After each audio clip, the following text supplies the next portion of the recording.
Hi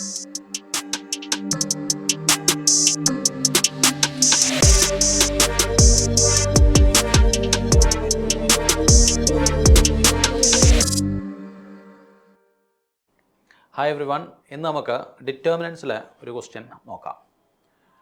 ഈ ഡിറ്റർമിനകത്ത് തന്നിട്ടുള്ള ഈ വാല്യൂസ് കാണുമ്പോൾ നമുക്ക് ഡിറ്റർമിൻ്റെ പ്രോപ്പർട്ടീസ് ഉപയോഗിച്ചിട്ട് സോൾവ് ചെയ്യാൻ തോന്നും. ഓക്കെ, പക്ഷേ അതിന് മുമ്പ് L M N R real numbers and L squared plus M squared plus N squared 0 ആണെന്ന് തന്നിട്ടുണ്ട്. 3 റിയൽ നമ്പേഴ്സിൻ്റെ സ്ക്വയർ ആഡ് ചെയ്തിട്ട് 0 കിട്ടണമെങ്കിൽ വേറെ വഴിയൊന്നുമില്ല. L has to be equal to M has to be equal to N has to be equal to 0. ഇത് മൂന്നും zeros ആയിരിക്കണം. Okay, മൂന്നും സീറോസ് ആണെങ്കിൽ അതിവിടെ ഈ ഡിറ്റർമിനകത്ത് നമ്മൾ ആ വാല്യൂസ് കൊടുത്തു കഴിഞ്ഞാൽ ഡിറ്റർമിൻ്റെ വാല്യൂ, ഡിറ്റർമിൻ്റെ അകത്തുള്ള ഈ എൻട്രീസ് ഇതാ ഇങ്ങനെയായി മാറും. ഈ ഡിറ്റർമിൻ്റെ വാല്യൂ നമുക്കറിയാം, ഇതൊരു ഡയഗണലാണ്.